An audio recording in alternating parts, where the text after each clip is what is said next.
বাংলাদেশের রাজনৈতিক দলগুলো যদি রাজপথে নামতো তাহলে এরপরে হাসিনার পতন হয়ে যাওয়ার কথা। সেই পতন হওয়ার জন্য সবাই উদ্গ্রীব ছিল, কিন্তু আমরা কষ্ট পেয়েছি, আমরা ব্যথিত হয়েছি। রাজনৈতিক দলগুলো তারা দিল্লির প্রেসক্রিপশন রাজনীতি করার কারণে, এজেন্সির প্রেসক্রিপশন রাজনীতি করার কারণে সেদিন সেই আমাদের আজাদি আসতে আরো 10 বছর সময় লেগেছে। সে কারণে আমরা আমাদের এই শহীদ মনসুরকে, যিনি গণতন্ত্র রক্ষার জন্য, ইনসাফ কায়েমের জন্য জীবন দিয়েছে, শহীদ মনসুরকে আমাদের আজীবন শ্রদ্ধার সাথে স্মরণ রাখতে হবে।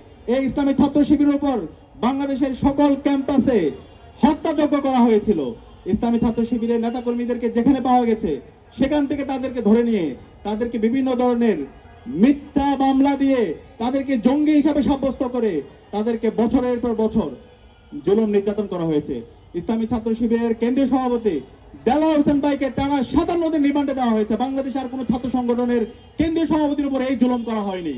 ইসলামী ছাত্র শিবিরের সাবেক কেন্দ্রীয় সভাপতি সিরাজুল ইসলাম ভাইকে বুয়েটা আবরার ফাহাদকে যেভাবে পিটিয়ে হত্যা করেছে, ঠিক একই কায়দায় আমাদের সিরাজ ভাইকে সারা রাত ধরে বুয়েটের ছাত্রলীগের সন্ত্রাসীরা নির্যাতন করেছে। আমাদের চট্টগ্রামে শহীদ সাকিব ভাইকে দিনে দুপুরে কুপিয়ে হত্যা করেছে। শহীদ মুজাহিদ ভাইকে দিনে দুপুরে কুপিয়ে হত্যা করেছে। এভাবে আমাদের হাজার হাজার ইসলামী ছাত্র শিবিরের নেতা কর্মীদেরকে ছাত্রলীগের সন্ত্রাসীরা জুলুম নির্যাতন করেছে। কিন্তু ইসলামী ছাত্র শিবির একদিনের জন্য এদেশের মানুষের মুক্তির আন্দোলনে একদিনের জন্য তারা থামেনি। সবসময় আজাদী আন্দোলনে তারা নেতৃত্ব দিয়েছে এবং এই বাংলাদেশের মানুষের মুক্তির কথাগুলো ইসলামী ছাত্র শিবির বলেছে।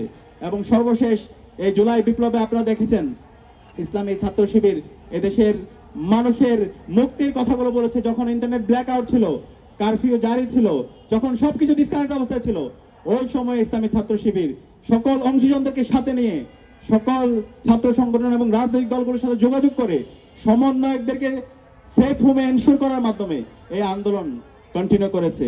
এবং পুরো আন্দোলন জুড়ে আমাদের জুলাইয়ের শহীদরা আমাদেরকে রাস্তা দেখিয়েছে। শহীদ আবু সাইদ, শহীদ ওয়াসিম, শহীদ আলী রায়হান, শহীদ শান্ত সহ বিপ্লবের যে 2000 আমাদের ভাই বোন শহীদ হয়েছে, 40,000 আমাদের ভাই বোন গাজী হয়েছে, তারা আমাদেরকে রাস্তা দেখিয়েছে। তাদের রাস্তার উপর ভিত্তি করে আজকে আমরা নতুন বাংলাদেশ পেয়েছি। তো আজকে আমাদের যে নতুন বাংলাদেশ, এই বাংলাদেশ কোনো একক ব্যক্তি অথবা কোনো মাস্টার মাইন্ডের মাধ্যমে আসেনি। এই বাংলাদেশ আসার পেছনে, আজকে আমরা যে আজাদি পেয়েছি, সে আজাদি আসার পেছনে দীর্ঘদিনের একটা স্যাক্রিফাইস আছে, হাজারো মানুষের স্যাক্রিফাইস আছে। এই স্যাক্রিফাইসের অন্যতম একজন অগ্রনায়ক হচ্ছে আমাদের শহীদ মনসুর। এই শহীদ হাফেজ মনসুরকে আমাদের সবসময় স্মরণ রাখা দরকার।